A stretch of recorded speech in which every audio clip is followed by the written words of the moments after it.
What is up, Team ProGuides? Christoph here with you once again. Today we have an interesting video for you. It's more of an opinion piece than an actual guide. We're going to be talking about the state of solo queue in League of Legends, almost as a response to Voyboy's recent video where he discusses what is going on in the League community and some criticisms that he had, and hopefully that Riot can change. In the League community, there are good players, there are bad players, but what this video is going to be addressing is the people that want to ruin games for everyone. Regardless of your skill level or achievement, there is no doubt that you've experienced someone getting upset and running it down for little to no reason at all. I know that 100% of you guys have experienced someone doing this, but I think a majority of people have done this themselves as well. I know that I am actually guilty of this in my past. Am I proud of it? Absolutely not. Were there one or two times in my League career where I'm just like so upset at my team and more importantly myself that I just go, you know what? Screw this game, run it down mid. I'm ashamed to admit that, but I'm not going to deny the truth. This has happened to me and it's happened to a lot of people. So what do we even do about something like that? Well, former League of Legends pro and current streamer Voyboy made a video highlighting everything wrong with the current state of solo queue and how Riot has failed to address it. There are countless players stream sniping and feeding in Voyboy's games, players just giving up after the first bad play of the game, and generally unpleasant lobby experiences. In general, I would say that I agree with Voyboy. The state of the community has continued to worsen and the punishment system has not kept up with it. The result is a continuous spiral of toxic behavior and seemingly never-ending trolls. Riot needs to take a look at these things because they need to be fixed. Because if these problems continue to exist in high elo, it will proliferate down to lower levels of play as well. Ultimately, guys, we just need to have more respect for the game. Just have respect for the people that you play with. Remember that they're investing time together, especially in ranked, just to get better, just to try and climb the ladder. And hopefully we can all be better, but hopefully Riot can also try and create a system that disincentivizes this kind of behavior. In this video, I'm going to be giving you guys my take on everything that Voyboy talked about, and you'll see if our challenger analysts agree with him or not. Honestly, there's a ton of great proposals out there. Which ones make sense for Riot to do? Let's find out in the video. But before we start, I want to know from you guys, because you guys are the ones who inform Riot on what to change so that they can make this game better for all of us. I want to know, what is the biggest change that Riot can make right now to help make League of Legends a more competitive and less toxic community for all of us? My personal opinion, voice chat across the board, every elo. I think that's going to solve a ton. You'll see later in this video why I think that that's the case. Let me know down below what you guys think. All right, guys, let's get started. So even though I agree with Voyboy, I think that some of his criticism was great, but some of the solutions might be a little bit idealistic. Let's just go over some factors quickly that cannot be changed in order to solve this problem. We're going to call these the uncontrollable factors. First of all, the first uncontrollable factor is going to be the overall player culture in any given region. So we're not going to give a free pass to Toxicity, but some players will have different expectations on their certain servers. For example, let's take a look at Korea. Korean players playing in PC bangs are more likely to surrender early to preserve the playtime they played for. Let's go over another uncontrollable factor. Ping issues. There's really nothing to be done here in regions like EU West or North America where the servers span across thousands of miles or kilometers. Let's just pray that Riot funds this massive super server idea. That would be pretty awesome. Another uncontrollable factor is that you cannot control how bad someone plays. Ultimately, we are all our own person, and there is only so much you can do to mitigate anyone's performance. So in this video, we're going to be talking mostly about challenger and high elo levels of play, but it eventually trickles down to other elos because the top has a big cultural impact on the community. So to start, solo queue is filled with a lot of people who have been conditioned to rage if anything goes wrong at all. I mean, this is very popular in gaming in general. People get angry. People play games to, one, play in a competitive environment, but also two, to escape whatever they're doing in their lives. And sometimes they had a rough day, who knows? This is their opportunity to take out their energy into a game and maybe even rage a little bit. And there's nothing really wrong with that. You can rage, but don't rage at other people and don't ruin it for other people as well. It's kind of like what we experience in America with freedom. You can do whatever you want, but just don't impede or infringe on anyone else's freedom, and then you'll be fine. Same thing in League, just don't bother other people or ruin the experience for anyone else, you can go and bang your keyboard if you want, or just like throw your energy drink at the wall.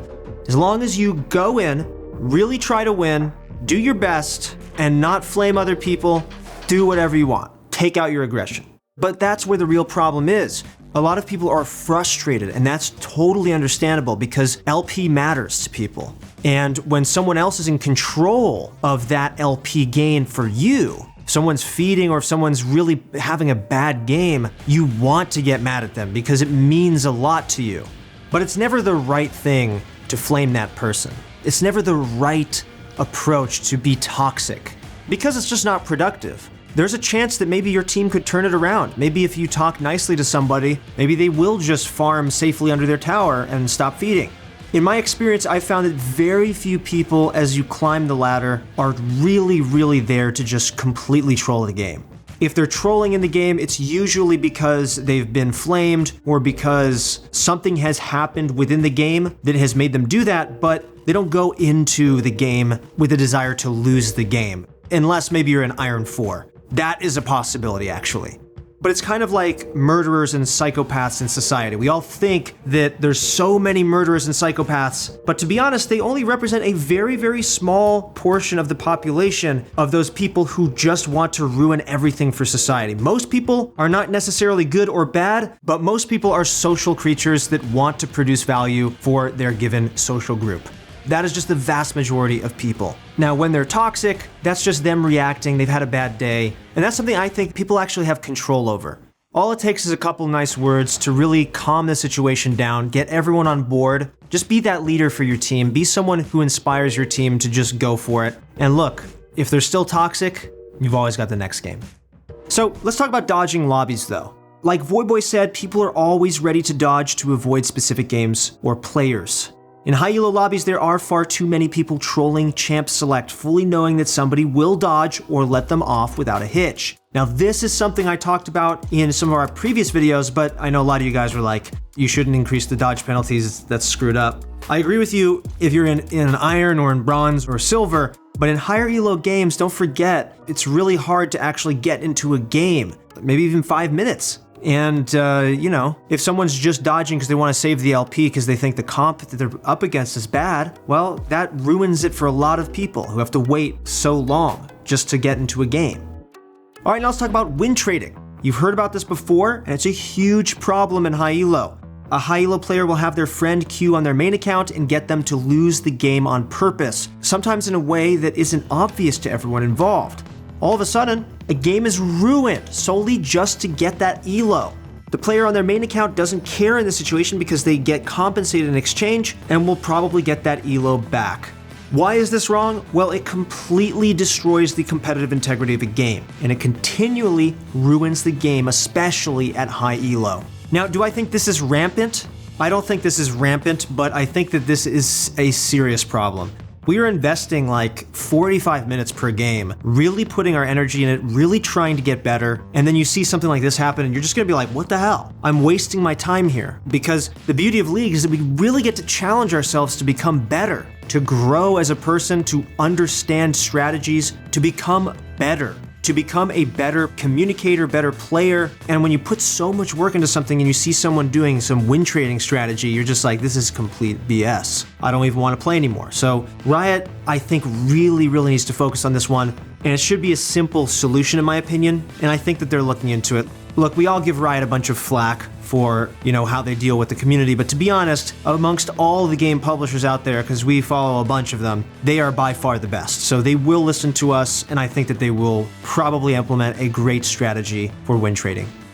So another thing that's interesting is rank inflation. So with the introduction of Grandmaster, a lot of Season 8 and 9 Diamond players have started to plague this part of the ladder. So the way that Riot restructured their ladder now, you'll see a lot of games in Master and Grandmaster with a 300 LP difference. Even though that difference seems pretty small, your top lane will just get destroyed and that will kind of snowball the game out of control.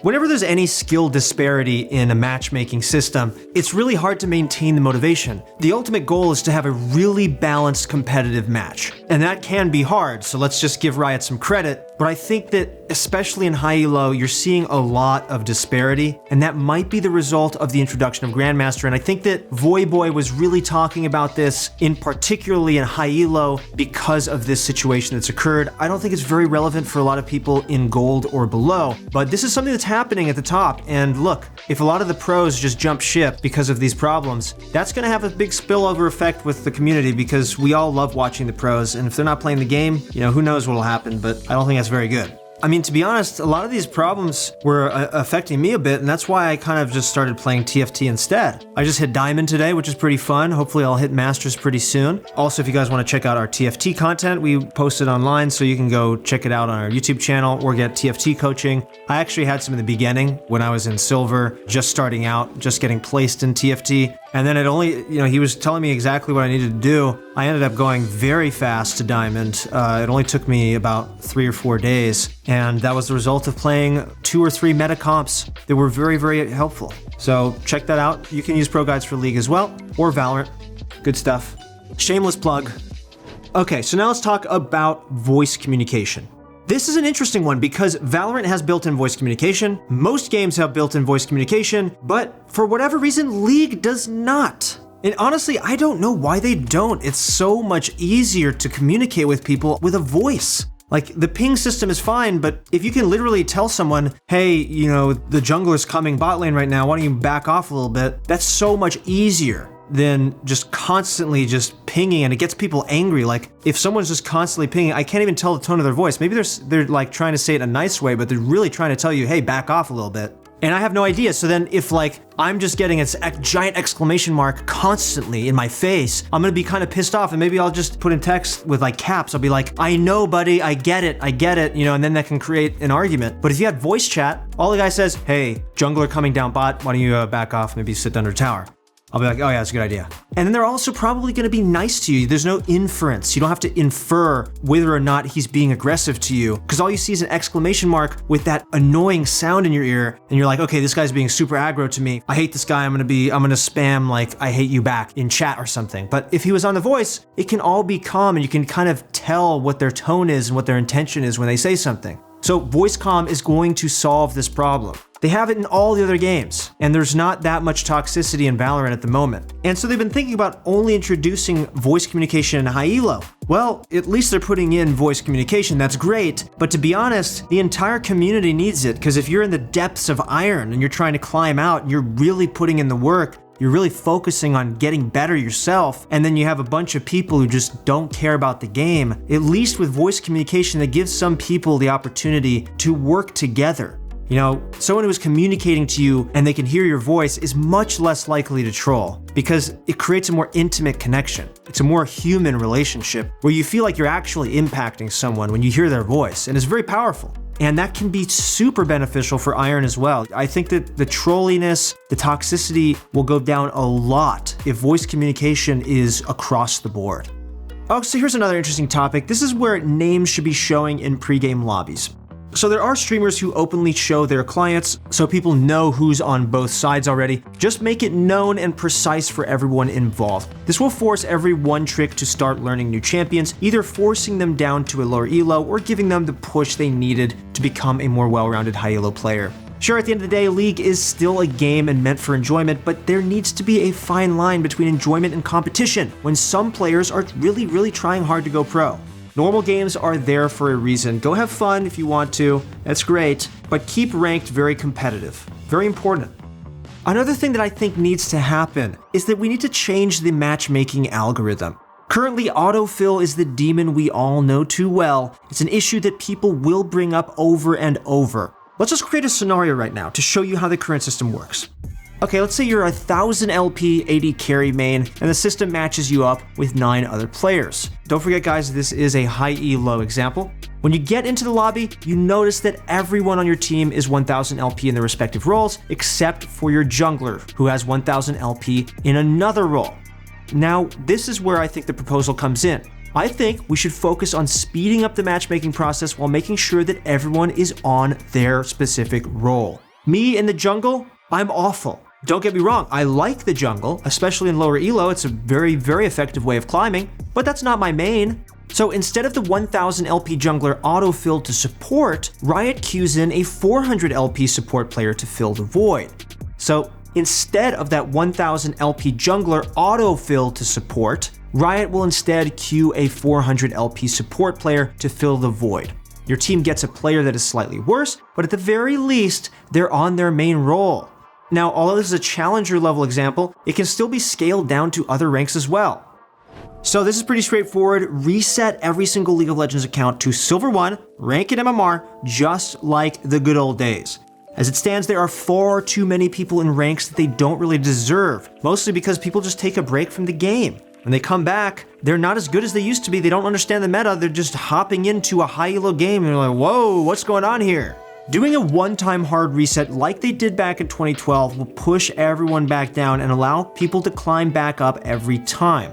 A myriad of short-term issues accompany this action, including completely unbalanced games, but for the long-term health of the game, it can only improve the general rank distribution. This is the argument. Do I agree with this one in particular? Honestly, I'm a little bit torn. I think that if you worked very hard at the game previously, and you take a huge break, yes, you should decay. That's important because otherwise you're not going to be a challenger level player or a high diamond level player if you just take a year off, obviously. You're going to have to reset. But I think there's something to be said about working really hard one season and really attaining those accolades. You still get the border, you still get some of the respect from just being a certain rank every season, but I remember with Hearthstone when I was climbing Legend every season, it was very, very annoying. That climb was really, really annoying every single season, and it's not the exact same as League because Hearthstone seasons are quite short, but still, when they changed it over to make it easier to climb to Legend, I thought that that was a good change in the Hearthstone community. Sadly, there is barely any community anymore. But with League, I think that a hard reset could be very good, but on the other end, it could kind of diminish the power of really working hard on climbing for one season. So I'm a little bit torn, to be honest. Let me know what you guys think down below. I'm very curious. So now here's another proposal that's pretty interesting, and that's to create a specialized team in high elo to monitor games. So assuming that there is no shady business going on with people behind the scenes, this will highly increase the quality of any games with Grandmaster or Challenger players in it.